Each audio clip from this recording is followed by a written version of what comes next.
Hey, I'm Nick and welcome to my kitchen. This week we're gonna do something a little bit different. Instead of purchasing something and then making a homemade version of it, I'm simply gonna make a homemade version of the item and then show you 4 of my favorite ways to eat it. This week, we're making homemade Greek yogurt. Making it homemade is so much more cost effective and it's super easy to do. Let me show you how. Here's everything that you need to make yogurt homemade. Yes, it's that simple. 2 ingredients, and even then, you don't even need the second ingredient if you make a batch homemade yourself. First, we need milk. What we're gonna do is we're going to bring this milk up to temperature. We're gonna cause it to create a curd, and then we're going to extract the whey from the casein protein, leaving just the casein protein behind.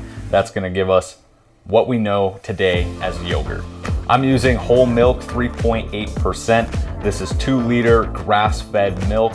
I like the grass-fed. It's gonna give you a lot more flavor in. When you're picking your milk, just remember that that's where all your flavor is gonna come from into your yogurt. So if you start with a milk that isn't great or doesn't taste great, you're gonna end up with a yogurt that doesn't taste great. The second thing that we need is active cultured yogurt. This is half a cup of yogurt, and you're gonna use a 4-to-1 ratio. So if you're using 2 liters of milk, you're gonna need half a cup of yogurt. And if you're making 4 liters of milk, you're gonna need a cup. The most important thing you have to remember is that the yogurt needs to have active cultures. That's why I like to use organic yogurt. Generally, I find that it has more active cultures and it gets the yogurt going a lot easier. We're gonna get our milk up to temperature. Let's get cooking. We're gonna cook this to 180 degrees. You wanna bring it up really slowly, making sure you stir a lot because any brown bits that get on the bottom is gonna go into your yogurt and change the flavor of it.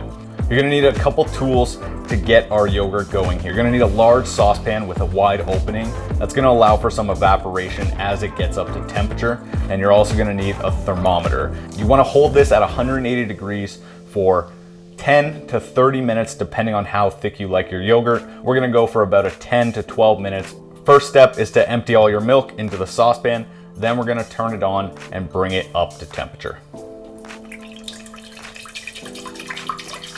I'm gonna set this to a medium-low heat to get it up.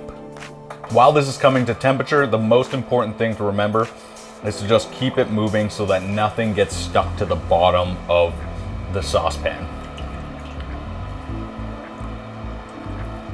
You also don't want to stir this too much because as it starts to form that curd, you don't want to break it apart. So the best way is using your spatula.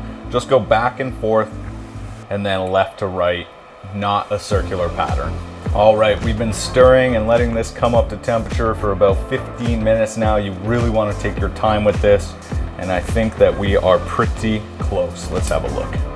173, we're almost there. A couple more minutes. All right, we just got up to 179, 180-ish. We're gonna turn this to low to keep it simmering at that temperature for about 10 to 15 minutes. The longer it goes, the more you're gonna evaporate the water and the thicker yogurt you're gonna get.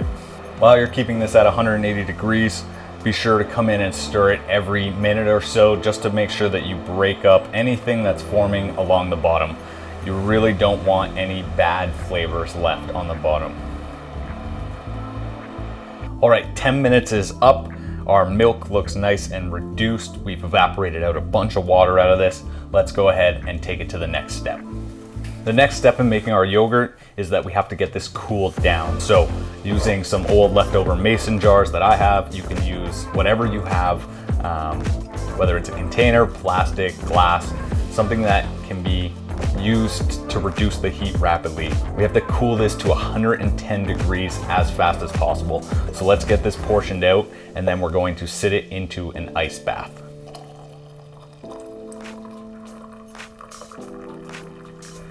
Now that we have our heated milk separated, we're just gonna sit them into an ice bath and keep a thermometer on them until they reach 110 degrees. My bowl was way too small for that many mason jars, so I'm just using a little Pyrex square here. Obviously it's not tall enough to cool everything, so we're just gonna have to stir it to make sure that the cold milk is coming up to the surface and mixing with the hot milk.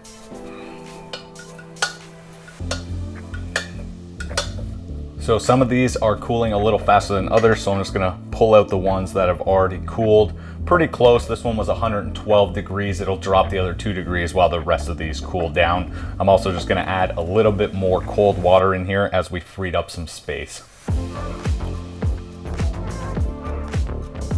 This one is also good to go. Another way to tell if this is cooled down enough is to grab your finger, make sure you wash it first, and then just plunk it in. If you can hold it there for 3 to 5 seconds, then it's probably cooled enough. It's always best to use a thermometer, but if you don't have one, that's a great way to figure it out. Now that our milk has cooled down to 110 degrees, we're gonna add it back into the pot with all the rest of it so that we can culture our yogurt.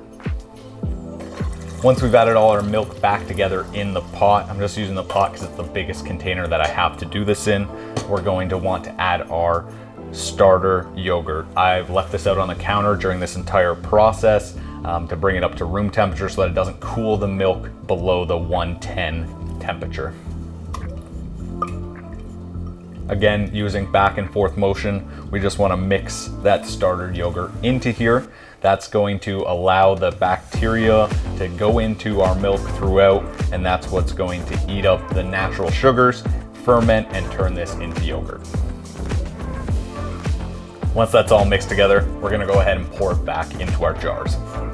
Now that we have our cultured milk in our jars, the last thing that we have to do is incubate it.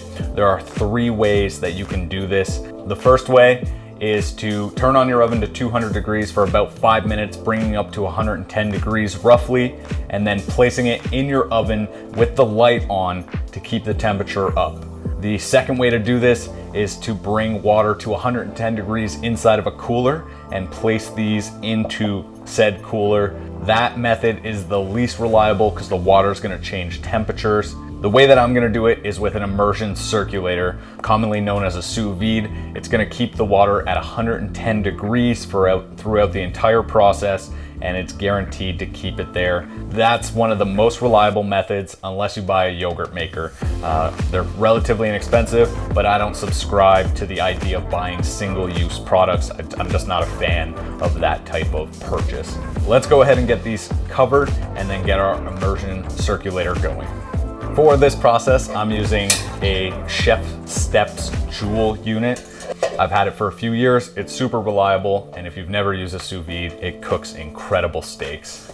We're gonna add our jars in here, and then we're gonna fill up the water until they reach just about an inch below the top, because it is gonna move the water around and we don't want it getting into the yogurt.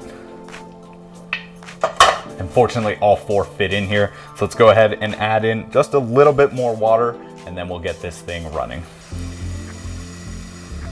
However you decide to let these incubate, we're gonna let that do its thing for between 6 and 8 hours, and then we're gonna do the first check to see if it is set.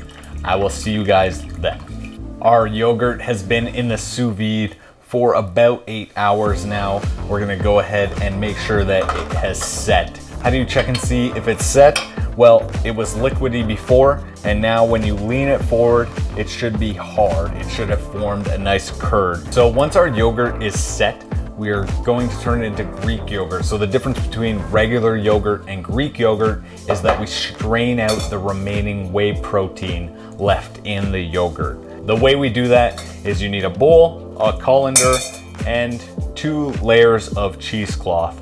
And we are just going to line our colander with the cheesecloth, and then we are going to spoon in our yogurt and then pop it in the fridge 12 to 24 hours depending on how thick you want your yogurt. I'm gonna do it overnight, which will lead us into tomorrow morning, which makes this entire process take about 24 hours, but it is well worth the expense. And once you break that top layer, like any yogurt, you should just be able to scoop this into here. And as you can see here, the space is getting a little bit tight. I'm gonna try to get this last one in here, but we may have to keep this last one just as regular yogurt. We couldn't get it all in there, so I'm gonna leave this on the counter up to 12 hours to let it cool down, come to temperature, and let the bacteria culture continue to strengthen. This is the foundation that I'm gonna use to make yogurts going forward. With the remaining yogurt that we have here straining, I'm just gonna pop this in the fridge for 12-ish hours, probably closer to 14, to let all that whey protein come out of it. See you guys in the morning. Our yogurt has been straining for about 14 hours. Let's go ahead and see how it turned out.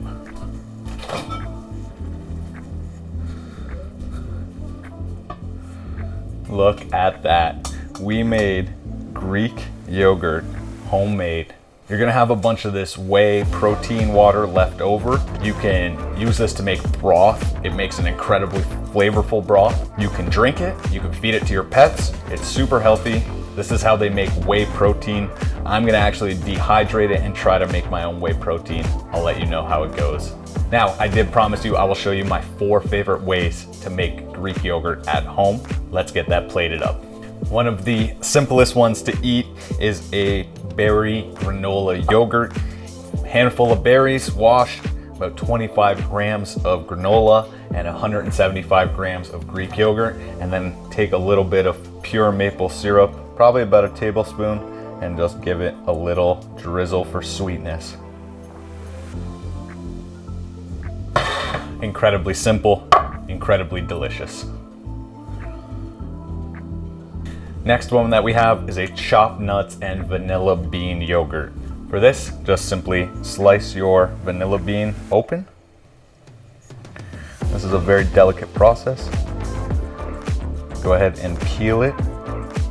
And then you're gonna have this beautiful vanilla paste inside.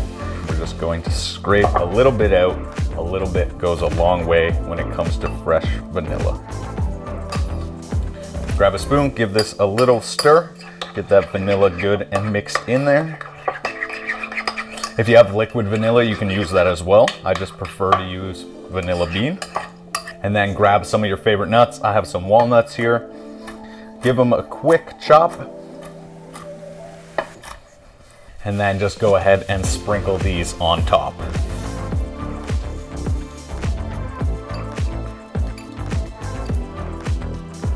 And there you have it, a vanilla bean nut Greek yogurt. Next up, we have a peanut butter banana granola yogurt. And once again, just a little bit of sweetness using the maple syrup. About a teaspoon or so. We'll just give that a good drizzle. And there you have that. And all the other ones were like a breakfast yogurt for me. This one here is a dessert yogurt. I eat this almost every single night. What you're gonna need is 175 grams of yogurt, a serving of your favorite protein powder. You're gonna give this a good mix until all the protein powder is well combined. If your yogurt is a little bit too thick, just add in a touch of milk, or if you have some of that whey left over, just add in that whey. It's gonna be pretty clumpy at first, but you just have to keep stirring it, and then those clumps will absorb into the yogurt. Once everything's good and combined, I have these little almond cups, almond butter cups, and I just give this a quick chop. And then just go ahead and sprinkle those on there for a delicious peanut butter cup style dessert. And there you have it, guys. That's how you make homemade Greek yogurt and my 4 favorite ways to use yogurt. If you like this video, please subscribe to the channel, click the thumbs up button, and comment down below what you want to see me make homemade next week. Until next time, get cooking.